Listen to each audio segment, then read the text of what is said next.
Sejam bem-vindos ao podcast do Lapidari. Hoje estamos aqui com uma convidada ilustre, Helena Brochado. Seja bem-vinda. Muito obrigada. Eu que digo que é uma oportunidade incrível estar com vocês, com um pessoal tão qualificado, num espaço que engrandece ainda mais né, a nossa cidade de São Paulo e o nosso país. Sim, com certeza. E hoje está acontecendo aqui, pessoal, um evento chamado Speakers of the Future, com o intuito justamente de formar os speakers do futuro, os novos médicos do futuro. E para isso a gente está trazendo diversos conteúdos que agregam muito a vida do médico, fora das questões técnicas e tudo mais. E hoje a Helena ela veio aqui e deu um talk muito legal sobre gerenciamento do tempo. Então esse vai ser o tema do nosso podcast hoje, falar um pouquinho sobre isso. E a primeira pergunta que eu tenho para te dizer assim é: como que você pode começar a gerir melhor o seu tempo? Boa pergunta, né? Acho que a gente sempre tem a oportunidade de estar fazendo uma melhoria no nosso tempo.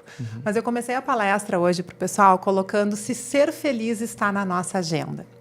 Porque se a gente quer ser feliz, eu preciso organizar como é que eu vou dar espaço para conseguir. No meu caso, ser mãe, trabalhar, cuidar do meu corpo, cuidar de mim, cuidar do meu marido. Também eu sempre deixo ele por último, coitado. Não, mas ele está bem no início. Né? Então, se ser feliz está na minha pauta, a gestão do tempo também precisa estar. O tempo é algo extremamente perecível. Eu não consigo estocar tempo. Eu não consigo ter mais um minutinho no meu dia. Eu tenho os mesmos minutos e horas sempre. Então, o início da gestão do tempo eu sempre coloco, né? Qual é o teu propósito? Onde é que tu quer chegar? O nome da minha consultoria é com propósito por isso. E aí, bom, que preço eu quero pagar para essa questão? E como que eu vou organizar, né, para conseguir dar conta disso ou não dar conta de algumas coisas? Tem uma metodologia que se chama Time Box, que eu uso bastante, que é dividir o nosso dia, né, ou a nossa semana em box. E quando eu estiver naquele box, como, por exemplo, agora, gravando podcast com vocês, eu estar aqui. Eu não posso estar aqui pensando se alguém pegou meu filho no colégio, se eu vou conseguir. Não, eu tenho que estar presente. Né? E se daqui a pouco eu estou atendendo um cliente, enfim, num coaching, ou se eu estou numa palestra, eu preciso estar naquele momento. Então, o Time Box ele nos ajuda, mas não adianta só ter a metodologia.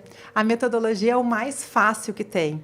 O difícil é a gente ter a atitude comportamental de ser fiel ao que a gente colocou.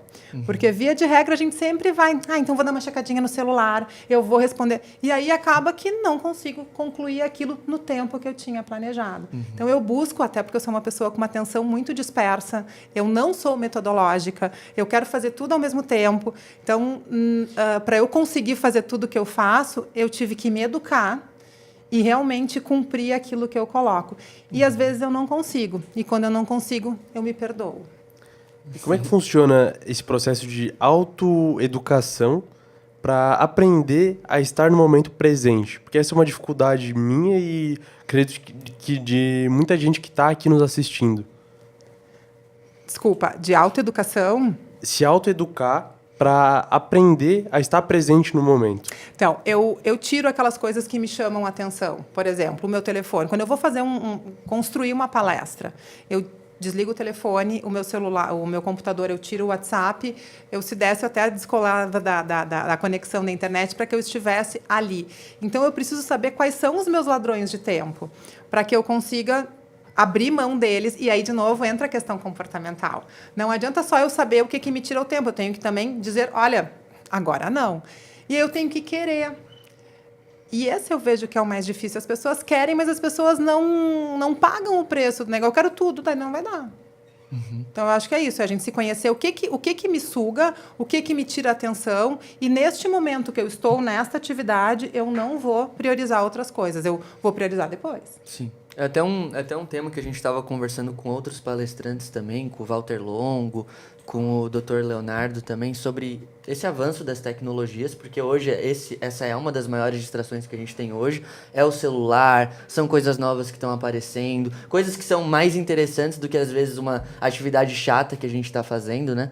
Então, como é que você vê esse avanço? Por exemplo, inteligência artificial surgindo, que muitos dizem que vão otimizar o nosso tempo, só que, ao mesmo tempo, vão criar também novas coisas que vão tomar o nosso tempo. Como é que você enxerga esse avanço da tecnologia e como é que você imagina que ela pode nos ajudar ou nos prejudicar?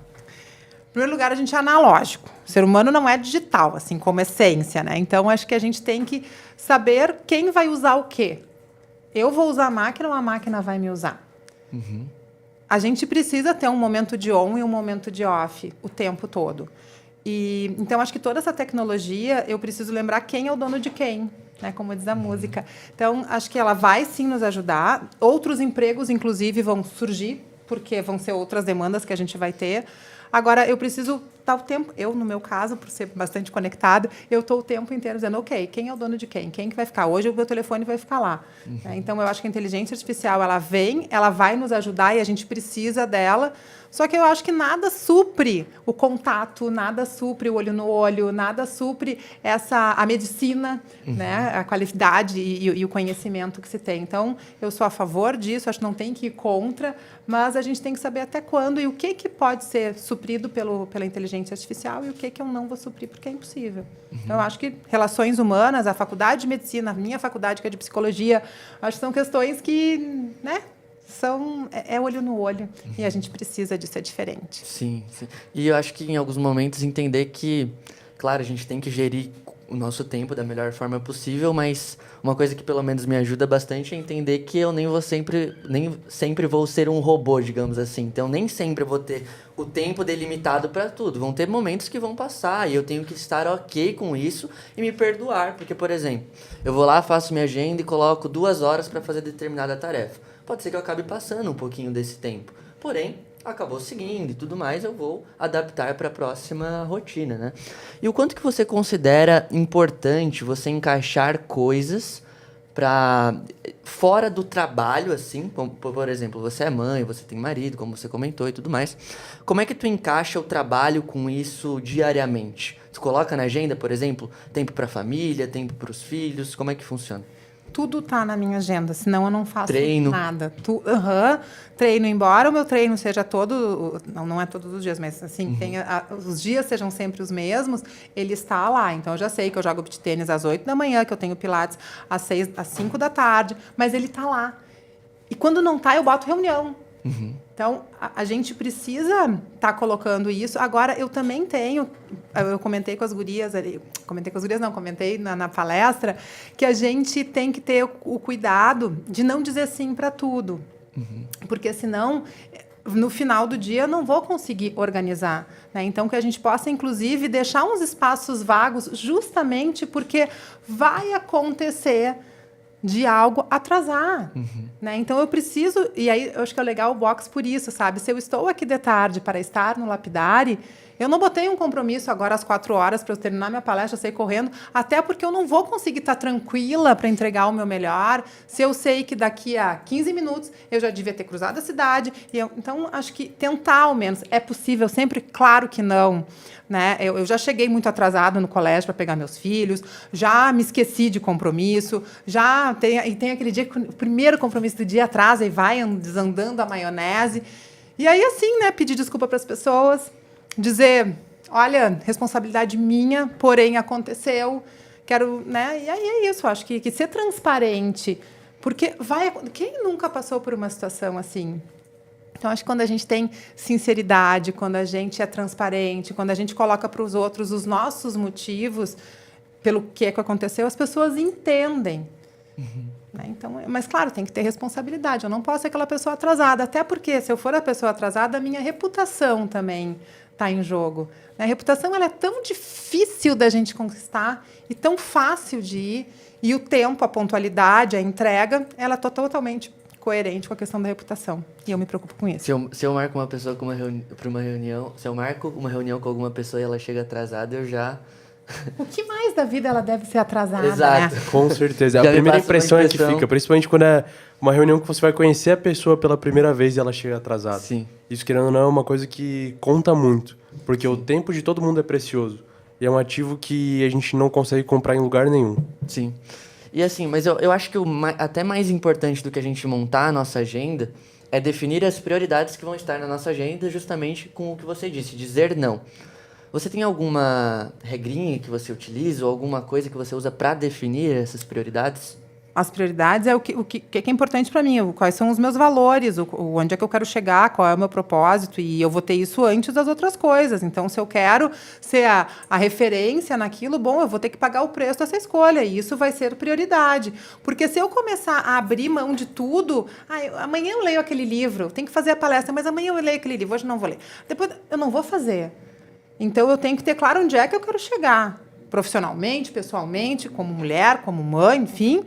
E aí priorizar isso, não abrir mão das coisas. E a gente abre muito mão. E sempre que a gente abre mão daquilo que é importante para nós, a gente está dizendo sim para o outro e não para si.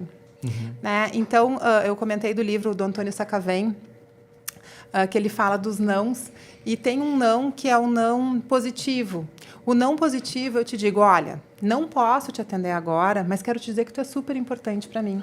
Nesse momento, eu estou organizando um e-mail que está difícil eu me concentrar, que eu estou com dificuldade de terminar. Então, eu não posso interromper para a gente conversar. Daqui a 3 horas, daqui a 1 hora, amanhã, eu vou ter todo o tempo para poder te atender e te escutar com a qualidade que tu merece. Mas agora, não vai ser possível. Ótimo. Né? Então, eu consigo dizer para a pessoa que ela é importante, mas eu não tiro meu foco. E dou para ela a possibilidade de amanhã a gente voltar a conversar. Que é diferente de eu dizer, agora eu não posso. Tchau, depois tu volta. Né? Então, que esse é o não assertivo. Né? Então, o não assertivo, ele já acaba. E, na sua opinião, o porquê que para as pessoas é tão difícil falar não? São 3 questões. Bem legal essa tua pergunta, Pedro. A gente tem 3 necessidades básicas no nosso dia a dia, como ser humano. Sermos amados, reconhecidos e se sentir pertencente a algo ou alguma coisa. Cada vez que eu digo não, tem um medinho dentro de mim de daqui a pouco não ser mais amado por ti. De daqui a pouco tu não me convidar uma outra vez para a gente jantar. Então, as pessoas muitas vezes têm dificuldade de dizer não, justamente por achar que isso pode atrapalhar a nossa relação. E o ser humano é um ser gregário. Nós chegamos onde chegamos enquanto humanidade porque a gente anda em grupo. A gente é de tribo. Né? O ser humano sozinho é tão frágil. Então, eu preciso do outro. E esse medo de perder o outro, muitas vezes, me dificulta de eu poder dar esse limite, de eu poder dizer não, de eu poder postergar. E aí, muitas vezes, por esse medo, eu digo não para mim e não digo não para o outro. E com essa explicação do não assertivo, com certeza vai ficar muito mais fácil para todo mundo que está ouvindo falar não. Vai ser uma tarefa muito mais simplificada. Que assim seja. Ótimo. E você estava falando ali na sua palestra também sobre burnout e tudo mais. Hoje a gente sabe que a vida de quem está assistindo aqui é muito corrida. Todos são médicos, então são muitas consultas, muitos atendimentos. É uma responsabilidade. Muita responsabilidade. É uma rotina extremamente corrida. Como organizar a minha vida a ponto de não sofrer danos como um burnout, por exemplo? Eu faço uma comparação com uma borrachinha elástica. Pena que a gente não tem uma questão de fazer uma borrachinha elástica. A gente vai esgaçando e chega uma hora que arrebenta, né? Então, que a gente invista tempo no seu autoconhecimento. Né? E aí pode ser pela meditação, pode ser pela terapia, pode ser por um processo de coaching, pode ser ter uma pessoa com quem eu converso, pode ser ter pausas, que a gente saiba o que me faz bem e o que não me faz bem, né? O quanto eu estou o quanto eu estou conectado comigo ou não. E o burnout, a gente entra num ciclo, até por gostar muito do que se faz, e o médico gosta muito. Eu, quando estou montando treinamento, fazendo palestra, eu entro num flow que eu não vejo o tempo passar. Só que eu não posso viver nesse formato o tempo todo, né? O estresse, ele nos dá foco, ele nos dá um pensamento mais acelerado e ele também gera cortisol, né? O cortisol é um hormônio secretado na glândula suprarrenal que nos ajuda nesse aspecto, né? Mas ele gera a questão da falta de sono, ele acaba deixando a gente mais irritado, ele começa a entupir as artérias. Então, ao mesmo tempo que ele é secretado quando a gente está nesse momento de foco, ele tem um custo a ser pago. E ele é um hormônio que demora mais tempo para ser excretado. Então, ele vai nos intoxicando. Então, eu saber que eu tenho momentos em que eu vou ter foco, que eu vou estar um pouco mais estressada, que é o que eu quero chegar lá. Uau! Depois eu também preciso descansar. Então, a gente precisa se dar esse tempo e reconhecer, porque todo o nosso organismo fica acelerado. A pessoa vai mais no banheiro, a pessoa ou não come ou come. Então, todo o nosso organismo sofre quando a gente está num processo de uma entrega muito grande. Só que, às vezes, vale muito a pena. Eu quero muito isso. Exato. Eu estou, né, com um objetivo. Nossa, falta tão pouquinho. Tá bom, combina contigo. Por quanto tempo eu vou estar nesse processo? Porque se eu não combinar comigo, eu não vou me dar conta e daqui a pouco o burnout vem e ele me para. Aí eu não tenho mais escolha. Eu tenho uma paralisia facial, eu me quebro, porque tem gente que também né, acaba se quebrando. O corpo vai parar, gente. Tem uma hora que o corpo não suporta mais essa pressão e essa tensão, inclusive interna. O burnout é uma delas. A pessoa se quebrar é outra, né? Uma paralisia é outra. Então, acho que o autoconhecimento, saber até onde eu vou, ou se dar um prazo, eu vou terminar meu doutorado, ok, vão ser 3 anos. O que eu também vou me dar de alegria? O que eu também vou ter de pausa? Bom, então domingo é um dia que eu não vou pegar em material, né? Para eu ter o meu momento de off do cérebro. On, liga, entrega, resolve. Momento de off, descanso, estou com a minha família, estou numa rotação menor. E o que seria esse descanso? Muitas pessoas acham que descansar é simplesmente ficar ali sem fazer nada, no TikTok, no Instagram. Isso de fato é descansar ou não? Olha, descansar é a gente poder fazer aquilo que nos dá prazer e que não necessariamente esteja atrelado a um resultado. Eu comecei a fazer tricô. E aí, eu fazia tricô de noite, eu comecei a me dar metas para fazer tricô. Tantas carreiras. Aí eu fui dormir 1h um dia, 2h no outro, porque eu parei de fazer o tricô, porque não estava mais me fazendo bem, embora fosse um hobby. Quando ele passou a ser algo que eu tinha que entregar uma meta, eu digo, gente, que horror, nem o tricô tu consegue fazer. Não vou fazer. Então, é aquilo que me dá prazer e que eu não tenho que ter uma entrega. O TikTok, as redes sociais, é uma possibilidade? É. Só que ele não traz uma conexão com a gente. A gente está naquela... Com a vida real, né? É. Então, eles nos levam para o externo, para o outro. E que depois eu nem me lembro quem foi que eu curti, qual foi o comentário que eu fiz. Né? Então, a sugestão que a gente faz para esse descanso, para esse off, é poder curtir mais a família, mais amigo, mais o verde. O nosso cérebro precisa enxergar o verde. Tem até estudos que dizem que pode até ser um quadro verde de uma floresta, mas quando a gente vê isso, tem tantas coisas transcendentais, porque a gente veio da floresta. Então, tá mais na natureza. É menos embalagem e mais casca. É a gente poder tá curtindo outras coisas que não necessariamente o trabalho, aquela entrega, a pressão. Então, eu vejo que as redes sociais, elas nos dificultam. Eu até acho que ficar maratonando série também, às vezes, não é um descanso, sabe? Pô, o dia Não tá é um lindo. descanso, você acha? Eu, às vezes, acho que não. Acho que até passa a ser um vício. Tem que acabar, né? Não, cara, é legal ver uma série, mas não precisa maratonar a série inteira hoje. Até porque amanhã vai querer ter e não vai ter. A gente fica com aquele vazio quando a série acaba e é boa. Então, bota um pouquinho cada dia. Isso acaba liberando uma descarga de dopamina muito grande, sem esforço. E qual a consequência disso? Desse avanço tecnológico com o TikTok, com essa dopamina muito fácil, muito barata? Ela é danosa, porque eu fico o tempo inteiro buscando isso. E eu não encontro essa dopamina tão fácil em outras coisas, porque eu vou ter que suar para ter a dopamina. Eu vou ter que buscar outras coisas que são difíceis e exigem mais do meu corpo. Por isso que as pessoas estão viciadas, né? Então, acho que é um perigo. Lá em casa, a gente usa muito o telefone, meus filhos também, e a gente tem conversado muito, inclusive comigo, né? Para não exagerar tanto. De novo, quem é o dono de quem? Eu tenho uma preocupação bem grande com isso. E quando eu estou mais acelerada, são os momentos que eu estou mais conectada com o celular, com o computador, com isso. É incrível, parece que tirar o telefone faz com que a gente conecte com outras coisas, né? Então, essa dopamina, esse mundo de dopamina, ele tem um preço a ser pago. E ele é o preço justamente da gente não estar vivendo o real, né? E aí, a depressão mora ao lado, né? As pessoas que têm depressão, elas têm anedonia. A anedonia é a falta de prazer nas pequenas coisas da vida, né? Então, a pessoa depressiva já não curte tomar uma água gelada porque está morrendo. Não, uma água. Então, por quê? Porque está sempre em busca, talvez, dessa dopamina que não é real. Então, que a gente cuide disso. Eu acho que as gerações que estão vindo, está tudo muito fácil. A gente está numa geração de abundância e aí nada mais tem sentido. Né? No tempo agora que teve a Copa lá em casa, o pessoal começou a ter os álbuns de figurinha.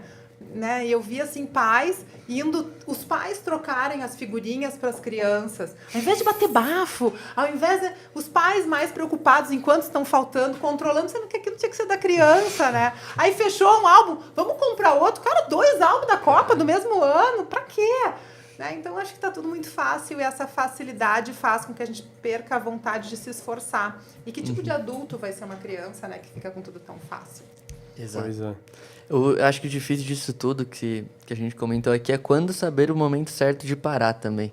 Porque quando a gente está muito ligado no 220, a gente não sabe se é o momento certo e a gente está tão focado no nosso objetivo que a gente vai falar sempre, não, vou continuar aqui até atingir o meu objetivo. Então, qual a dica que você daria para saber o momento certo de parar? Escutar as pessoas que nos amam.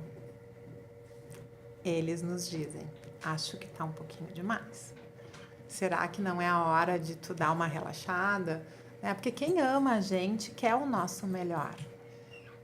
E às vezes a gente briga com a pessoa, né? Não, só mais um pouquinho. Então, acho que não desqualificar quem está contigo e te diz, para mim, está passando do limite. Está acordando de noite, vi que está comendo de mais ou de menos, observei que tu está mais agressivo ou agressiva, o teu comportamento está diferente. Então, o ano retrasado, que foi o ano da pandemia, né, acho que foi, eu estava no moto muito contínuo. Feliz, contente. Meu pai me ligou e eu emagreci. E ele me disse assim, tu tá bem? Eu digo, tô ótima. Eles têm certeza, não quer ir no médico? Eu digo, eu fui no médico mês passado. Mandei para ele meu exame de sangue, que estava ótimo. Mas não era do exame de sangue que ele estava falando. Ele estava falando do meu moto contínuo, né? Então, mesmo tendo mandado aquele exame de sangue para ele com tudo ok, aquela pergunta dele começou a ficar batendo na minha cabeça, sabe? Por que ele está falando isso? E no fundo, eu sabia que eu estava acelerada demais. E aí eu digo, pô, as pessoas que gostam de mim estão me dizendo que está um pouquinho demais. Para onde isso vai me levar, né? Eu preciso estar bem para chegar lá. Eu não sou uma pessoa... Acho que a gente tem que lembrar que a jornada da vida não é uma meia maratona. É a vida toda. Então, eu preciso chegar bem no final. E, às vezes, a gente entrega tudo agora. E aí? E acabou? Então, que a gente possa lembrar que a vida é muito mais do que só aquele projeto, né? É a ansiedade nesse momento de chegar lá e quando se chega lá, a saudade desse momento que passou e não foi aproveitado. Acho que é muito isso. E muitas vezes as pessoas elas falam, a gente sabe que isso está errado, mas tem uma certa resistência a mudar. A gente briga com a pessoa, né? Exato. Porque a gente não quer ver. A gente não quer aceitar isso, porque a gente tem que chegar lá e tem que chegar lá. Só que quando chega lá de fato, a gente sente saudade desse tempo que passou e a gente não aproveitou. Porque, de fato, o que é prazeroso na jornada é justamente o processo. A conquista ela é muito legal, só que o que mais fica na memória é, de fato, as dificuldades, o processo que foi passado. Eu mesmo, quando sento com o Pedro para a gente conversar do início de tudo, a gente tem uma lembrança muito melhor do que, muitas vezes, as conquistas que a gente teve recente. Porque é uma dificuldade. Começaram na garagem de casa também, para startup. Quase só no computadorzinho, cada um em um lado, até que a gente se juntou e aí foi crescendo. E é justamente no desafio, na dificuldade, quando a gente olha para trás, que a gente sente mais esse prazer, sabe? A gente aprender a gostar da jornada, né? A gente quer só o resultado final. E a jornada é onde tem o aprendizado, o crescimento, enfim. E o meu marido também me ajuda bastante nisso. Ele tem um ritmo diferente do meu. Eu sou muito acelerada. E aí ele diz, acho que deu. Então, oi, meu pai, meu marido, minha mãe também estava trabalhando muito, quem sabe? Mas, enfim, eu acho que eu estou trazendo aqui para vocês que eu não acho que o mundo é cor-de-rosa, que a gente consegue dar conta de tudo, que eu nunca... Não, acho que é difícil mesmo. Agora, eu tenho que ter consciência, ouvir quem está comigo e quer o meu bem e pensar, né, que preço eu quero pagar. E até onde eu quero chegar. Eu não quero acabar amanhã. Cheguei, mas cheguei toda esgualepada. Não tenho mais energia para fazer mais nada. Não. Sim. Eu acho que está muito condizente com isso. Qual o preço você está disposto a pagar? Tem pessoas que talvez não se percebam nisso. E para elas, ok, entendem que tem toda essa questão de malefícios que vão gerar para minha vida com o passar do tempo e tudo mais. Mas mesmo assim elas fazem, porque elas não conseguem viver de outra forma. Eu, por exemplo, me vejo muito assim. Eu sou um cara que eu sou muito intenso e eu não consigo desacelerar. Por que disso? Porque é a forma que eu vivo. Por mais que isso me cause danos futuramente, eu estou disposto a pagar esses danos. Quantos anos tu tens, Pedro? Tenho 21. E tu, Pedro? 21 também. Pois é, então também vocês têm uma energia interna que, cara, vocês viram à noite, acorda de manhã e tá tudo ótimo. Vai fazer isso com 45. Sim. Então, assim, né, acho que também tem a ver com o momento de vida que a gente tá. Aproveitem essa energia mesmo, vão, se desafiem, coloquem os projetos de vocês. Agora, lembrem de vez em quando dar uma namorada, né, dar uma viajada, dormir um pouco mais, se permitir curtir tudo isso que vocês estão conquistando. Serem merecedores desse reconhecimento, né? Então, que bom que vocês estão na energia, no tempo certo, adequado. Mas, enfim, daqui a pouco... que nem aquelas tia velha, né? Daqui a pouco vocês não vão estar mais assim, mas aproveitem enquanto está assim. Né? Porque às vezes... Daqui a pouco fica velho chato, não consegue mais fazer então nada, surfa a nada. onda. Surfa a onda, mas tem, acho que assim, ó, não dá, quando a gente está meio estressado, a gente abre mão de tudo que nos faz bem. Tá, tô estressado, eu tenho que entregar aquele projeto, eu deixo de fazer exercício físico, eu deixo de me alimentar bem, eu deixo de comer bem. E aí... eu abro mão de tudo que me nutre para conseguir entregar isso. Então, a gente deve, nos momentos mais estressados, priorizar isso que me nutre, né? Então, estou estressado, mas eu não vou deixar de almoçar. Eu não vou deixar de tomar café da manhã. Eu não vou deixar de... Estou estressado, estou com a agenda cheia, mas eu não vou deixar de ir na minha academia. Estou estressado, mas eu não vou deixar de jantar uma vez por semana, uma vez por mês, que seja, com as pessoas que me fazem bem, para poder rir, para poder receber a dopamina, a noradrenalina, enfim, do outro lado, que não seja só na rede social ou só no trabalho, né, que eu possa ter outras fontes de prazer. Isso traz saúde mental. E quando a pessoa está nesse estágio de não conseguir sair desse ciclo, assim? Por exemplo, uma pessoa que só trabalha, só fica no celular, só faz isso da vida. Como ela pode se desvencilhar disso? Porque eu entendo que é difícil, a pessoa às vezes pensa assim, pô, poderia sair com a minha família, por exemplo, mas isso não tenho vontade de fazer isso. Como a pessoa pode se desvencilhar desse momento, de questões assim, para aproveitar momentos mais simples? Pois é, tem gente que não gosta de estar com outras pessoas, no teu exemplo, né? Então, acho que daqui a pouco é poder se conhecer, ver o que gosta, o que não gosta, mas ter uma vida com mais diversidade, ter uma vida que não seja só uma coisa, né? Os adolescentes muitas vezes ficam muito trancados no quarto, não interagem com ninguém. Ok, mas o que ele faz na escola quando ele está lá? Ele está com outras pessoas, ele conversa, ele ri. Ok, está nutrindo, está tendo outras fontes. Né? Mas eu acho que quando a gente fica só nesse interno, a gente pode correr o risco de ter uma depressão sem se dar conta. Né? A gente pode correr o risco de vir inclusive, ter alguma doença mental a partir disso. A depressão é uma doença mental, mas ter outras coisas, né, pela falta de conexão, pela falta de interação. Então, que a gente possa, de novo, escutar quem nos ama. E aí tem uma escolha, né? Não quero. Bom, então tá. Então não faz. A vida da pessoa. Eu também não posso pegar a pessoa pela mão o tempo inteiro. Cada um é responsável pelos seus atos. Só que eu posso dar a real para a pessoa. Agora, o que ela vai fazer com isso? O que eu faço com o que eu sei? Né? O que eu faço com o que eu sei? Vai lá, explicou, bom, o que a pessoa vai fazer com o que ela sabe? É uma escolha dela, o livre-arbítrio dela. Eu, como colega, como amigo, como namorado, enfim, fui lá, peguei e expliquei. Agora, tem uma escolha, e essa escolha é da pessoa, como diria a minha avó. E você já teve algum momento da sua vida em que você estava passando por uma situação assim? Então, eu tive quando meu pai me perguntou se eu estava bem. Sem ser esse momento, né? Não, outro não, assim, de ficar... sim, eu tive quando eu fui demitida. Do meu segundo filho, eu voltei da licença maternidade, eu era executiva de RH, e a gente acha que ser desligado nunca vai passar por um cargo de RH no nível que eu estava. Eis que bateu na minha porta. E aí eu tava com um filho pequeno, a mulher, né, amamentando, a gente já tá um pouco mais sensível, eu não imaginava. E aí eu tomei um tombo, assim, sabe? Chorei bastante no primeiro e no segundo dia, não tinha ideia que isso ia acontecer. E fiquei num processo meio internalizando. E aí o meu marido me perguntava, como é que tu tá? E eu dizia, tô processando. Como é que tu tá? Tô processando. E eu comecei a ir para o escritório dele, né? E era atrapalhada a palavra que eu falava. Estou atrapalhada, né? Estou atrapalhada. Eu comecei a ir para o escritório dele e aí um dia ele me disse assim, até quando tu vai ficar atrapalhada, hein? Só para eu saber, porque eu não estou acostumado a te ver atrapalhada assim por tanto tempo.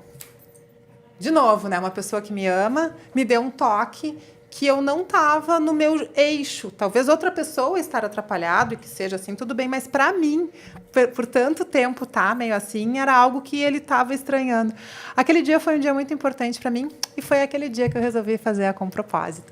Então, que é a minha consultoria, quando a gente trabalha com treinamento de liderança, de equipe, com palestras, com as empresas familiares, com implementação de RH. Então, acho que, de novo, né? Sempre vai ter um anjo da guarda que vai estar te cuidando. Agora, a gente tem que aceitar ou não. Daí, se não aceitar, fazer o quê, né? E a pergunta que não quer calar, a gente tá no final dos podcasts, a gente faz uma pergunta. Se a pessoa pudesse passar apenas uma mensagem para quem está nos assistindo, qual seria essa mensagem? Para mim, ficou muito marcado a questão de ouvir quem nos ama, para a gente identificar esse momento em que a gente está em crise, digamos assim. Mas se pudesse escolher só uma mensagem de tudo que foi falado aqui, qual seria essa? Uma mensagem que eu não falei, tá? Para ser Perfeito. diferente. Priorizem o seu TPM. E vocês, homens, têm muito mais TPM que nós, mulheres. TPM não é tensão pré-menstrual. TPM é tempo para mim. Então, que a gente possa nos colocarmos na nossa agenda, nos priorizarmos. E quem é mulher, que possa aprender com vocês, homens, a ter TPM. Porque os homens, eu sempre dou o exemplo, conseguem jogar futebol, juntar 2 times, ficar ainda uns sentados ali no banco de reserva e tá tudo certo. Hoje vamos jogar futebol, 5 minutos, já tá o time pronto, os 2 times prontos, inclusive com os reservas. Nós, mulheres, a gente não consegue nem almoçar com a melhor amiga, porque ela não pode, já que ela pode ou não pode. Então, assim, né, eu acho que TPM, tempo para mim, que a gente possa se priorizar. Além de escutar as pessoas que a gente ama. O tempo para mim seria fazer alguma coisa algum hobby, por exemplo. Seria isso? Isso, fazer um hobby, fazer alguma coisa que me desconecte do meu dia a dia. Poder me nutrir. E aí, o que é TPM para ti, talvez não seja para mim. Né? Eu adoro estar no meu jardim. O meu jardim, quando ele começa a ficar feio, eu já sei que não estou tendo tempo para mim. Né? Ele já me diz, estou com as plantinhas feias. Então, significa que eu não estou fazendo algo que me faz bem. Por quê? Eu estou abrindo mão de cuidar do meu jardim, que eu adoro, em detrimento do quê? Por quanto tempo? Ah, não, agora eu estou viajando muito, semana que vem vou estar viajando. Ok, o jardim alguém vai cuidar dele. Mas eu vou cuidar e vou botar, depois quando eu voltar, uns adubinhos e umas florzinhas novas, porque ele está precisando. E ele gosta que eu que pode ele, não gosta que tu pode. O jardim é meu. Quais são suas redes sociais para o público que quiser acompanhar? Legal. Então, é o @Helena Brochado Oficial. E o @você com propósito. E eu tô lá, eu interajo, respondo. E meu e-mail é helena@helenabrochado.com.br. E o site da consultoria é www.compropósito.com.br. Show. Bota depois os headlines para as pessoas poderem também. Claro. Vai ficar na descrição então tá. desse vídeo também no YouTube.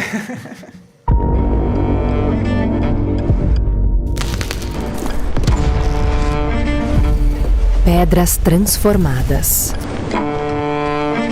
Majestosas formas, refinados contornos, evocam um tipo de fascínio deslumbrante. O que é raro torna-se talismã, símbolo e inspiração. Raro é ser lapidare. Um ecossistema em que renomados médicos da cosmiatria, anatomia e cirurgia plástica se unem intimamente ao conhecimento e à tecnologia. Lapidare for Future.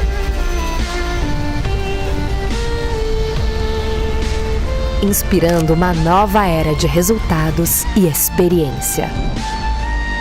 Em Balneário Camboriú e São Paulo. Medical Aesthetic Science.